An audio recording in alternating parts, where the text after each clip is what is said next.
afraid to love again. Anyong everyone, especially to you by kamay. I was hesitant to share my story at first, but now, ganahan jud ko mo open kay para ma-share pud nako ako ang kaagi sa gugma. Char. First of all bay, please do hide my identity because real account nako ang gigamit. Anunta, masabtan ninyo ako ang story kay dili jud ko maayo mo storya. By the way, I'm from Bohol. And dili na nako specific kung asa dapit sa Bohol. I'm an avid listener diri nga page by. And now, ako na pod ang mo-share. Back when I was senior high school, na ako gastay sa boarding house sa akong ate. Tungod kay ga OJT ko that time sa munisipyo. Na ako uyab that time, pero so sad lang bay kay gihimo para kong duwaan. In short, yagaan na rako. Sumoto nga wala sa ko naguyab-uyab. Not until tong time nga pag-abri na ko sa bintana sa kwarto namo, na ay lucky bay nga arang dagan jud niya. Naka-uniform and cute kay siya tan-awon siyang atay. Kay neat siya bay. And then nikatawal ng pud ko kay luoy kay siya tan-awon. Pagsunod adlaw na pud bay, nang laba ko sa gawas, then naana pud siya nga nilabay. Perting kusuga nga nagdagan. Mao ako ang gisinggitan. Nga hoy, murag late na ni ba kay arang dagan. Then nalingi na siya nako. Gikilig ko bay. By the way bay, kaila ko ani nga laki kay sa panahon nga grade 10 pa ko. Namista-miss sa ate sa kong amigo sa laing barangay. And then kini nga barangay, diri pod ni nagpuyo si Ellie. Mao na lang na ako ang itawag niya bay. Sa tinud lang jud bay dito ko niya first time nakakita and crush siya nako. Kay sa giingon pa nila nga crush at first sight. Ngana na lang jud. Sa mga to bay, moto'y routine niya every morning. Magdali-dali jud na siya. Kay always siyang late. Not until sa time bay nga naglingkod ko ato sa gawas nga giupahan sa ako ang ate. Then uwan kayo to bay. Unya moadto ko sa gitrabahoan sa ate nako bay kay naghatod ko sa pagkaon. Then udto na jud. Unya wala ko'y payong. And then nilabay na si Ali. Gamay kay ihang payong. Kanang payong bitaw sa bata. Ing-ana ang iyahang gidala. Unya kusog kaayong ulan. Unya naka-uniform siya adto nga time kay mag-OJT na di pod siya sa munisipyo sad. Dayon kami kay humanami og OJT ato nga time. Wala jud ko kabaw nganong ako asyang gitawag ug miingon ko niya, "Hoy Ellie, pa-share ko anang payong nimo be kay nagdali pud ko." Okay ra. And then siya kay hesitant kayo. Kay gamay raligay iyang payong, pero tungod sa kabutan niya, ipashare ko niya. Humota ra ba jud niya. Nagsiot jud mi sa payong kay nagkadikit jud mi. Ganahan pud ko. Sa motobay, nga naa nami sa highway og nikalit lang siya og ingon nga, "Ngalay, mao na lang nay gamito nako ang ngalan anibay. Ikaw na lang ang pagpayong." Kay na ako'y huwaton pa nga classmates diri lang niya as ako sa waiting shed. Nauo jud ko bay kay unsaon na lang. Late na kaayo kay udto na jud. Mong wala ko gaduduha. Ikuha na kong payong ug nidulong nako sa trabaho ni ate. Unya pag-abot nako sa gitrabahoan sa ate nako, nahuamdayon kog payong ug nibalik ko kung asa siya naglingkod. An pagbalik nako, naagi hapon siya. Wala man jud ay siya gihuwat nga classmate. Naghuwat ra siya nga motuwa kang uwan. Ahaka na jud. Pistot na jud. Nauwaw jud ko. Maong ningon ko niya, nga Ali, di ara imong payong. Looy pud ka. Salamat sa pagpahuwam nako. Maong ningisi na lamang siya og nagdungan namin pabalik kay malabyan raman ang gitrabuan sa akong ate padulong sa munisipyo.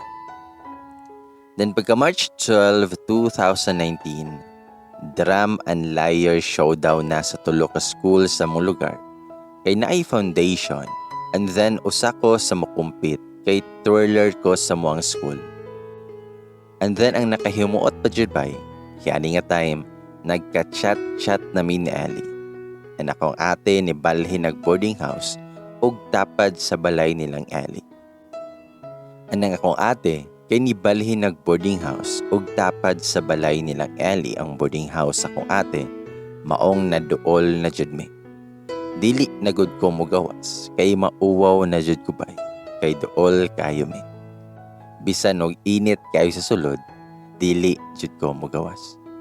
Pero atong pagka March 11, 2019, nauyab na siya nako.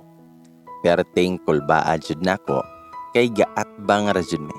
Pero sa chat siya nako niingon. Pero wala ko nisugot pa oy. Pa-cute sa agod bahalag dili cute.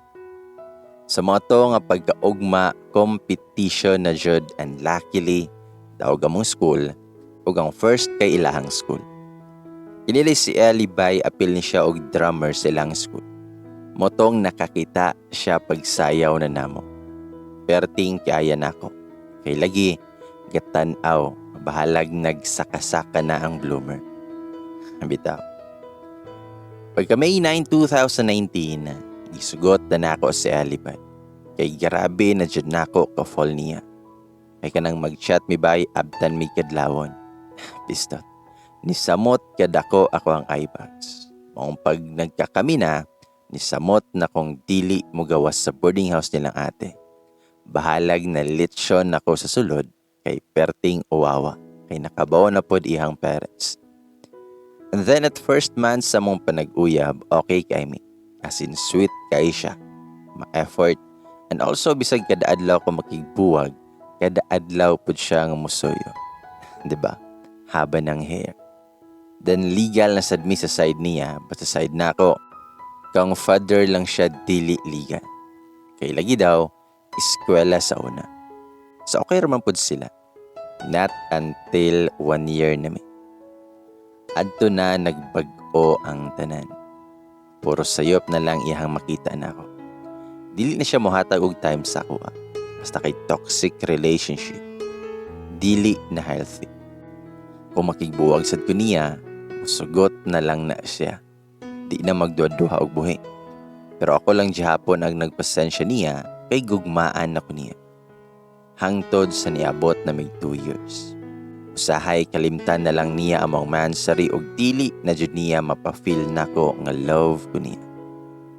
Like kadtong pag Valentine's Day. Ako man untay nagsuroy-suroy sa moang campus kay mamaligya og mga buwak para sa moang entrep nga subject. Pero nahurot na lamang ang ako ang baligya. Wala ko'y message o maski buwak or tunok nga nadawat like naaba ko'y uyab. Mga pangutana na lamang jud gubay, mga kanunay nami nga mag-away. Sigi og away, pasakitay og istorya. Og wala nakaayoy banding, kay always nami nga busy og nawa na sad ang thrill. Excitement, gugma. I think i-confront nako siya. Pero ang iyahalang ingon, kay wala man nawala ako ang gugma sa imuha. Nisamot paman gani. Like asa. Wala jud ko na feel and last month lang jud bay. 2 years and 2 months. Nag-away lang mi niya. Then niabot na sa point nga giingnan ko niya og uwagan.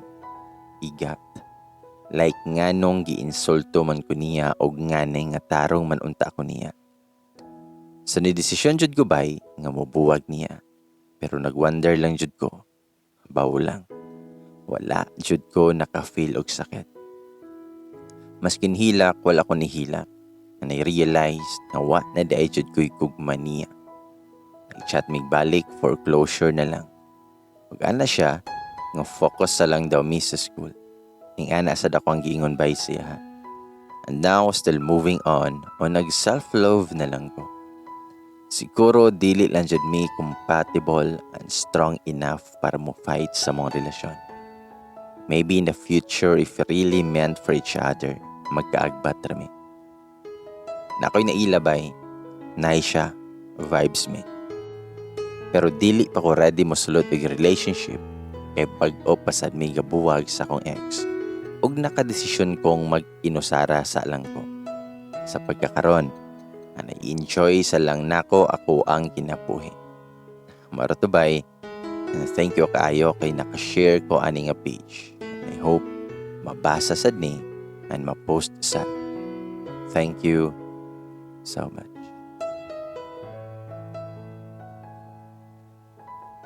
Ladies and boys, usa ka story, usa ka confession nga very normal sa panahon karon.